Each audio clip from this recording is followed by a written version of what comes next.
Oui, merci beaucoup. Je vais reprendre une question qui était dans le chat au tout début. Et ça fait le lien un petit peu avec ce que vous avez dit en introduction sur le cyber. Comment se fait-il que l'assassin de Samuel Paty ait posté des vidéos d'exécution au mois d'août sur son compte Twitter, que cela n'ait pas alerté les services de police? Donc peut-être plus généralement, comment voyez-vous la régulation des réseaux sociaux dans un contexte sécuritaire très dégradé?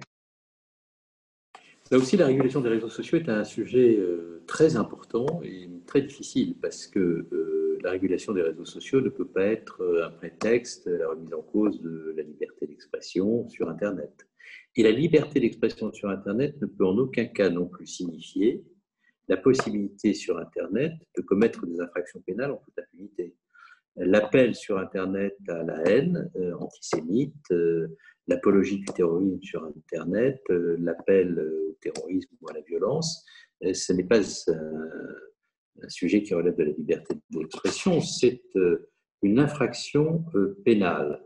Et donc, il n'est pas acceptable pour moi qu'on puisse, de quelque manière que ce soit, accepter que sur Internet, se propagent des propos qui, s'ils étaient tenus dans la rue, relèveraient d'une infraction pénale et qui, dès lors qu'ils sont tenus sur Internet, relèveraient de la liberté d'expression, de la neutralité du net. Donc, il y a, bien entendu, une absolue nécessité d'assurer une régulation d'Internet. Et cette régulation d'Internet, elle doit se faire autour de bonnes pratiques et d'une vigilance des services dont c'est la compétence, d'aller partout identifier les actes de ceux qui commettent des crimes ou qui s'apprêtent à les commettre en proférant des propos qui appellent au terrorisme. La plateforme Pharos de la Direction centrale de la police judiciaire a pour rôle d'identifier ces messages.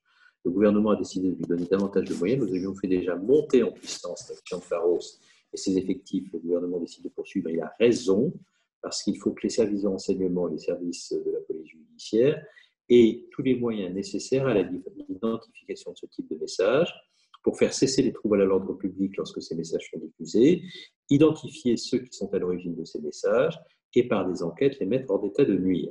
Donc ça, c'est absolument fondamental de le faire, mais ça n'exonère pas les réseaux sociaux et les acteurs d'Internet de leurs responsabilités.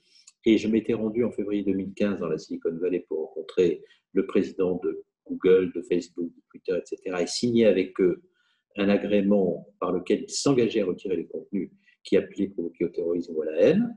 On est passé de 30% de retrait à 70% grâce à cette convention. J'ai compris à travers divers articles de presse qu'on avait cessé d'appliquer cette convention et de faire le travail avec les acteurs Internet et qu'on reprenait ce travail sous la houlette de Mme Schiappa et de M. Darmanin. C'est très bien.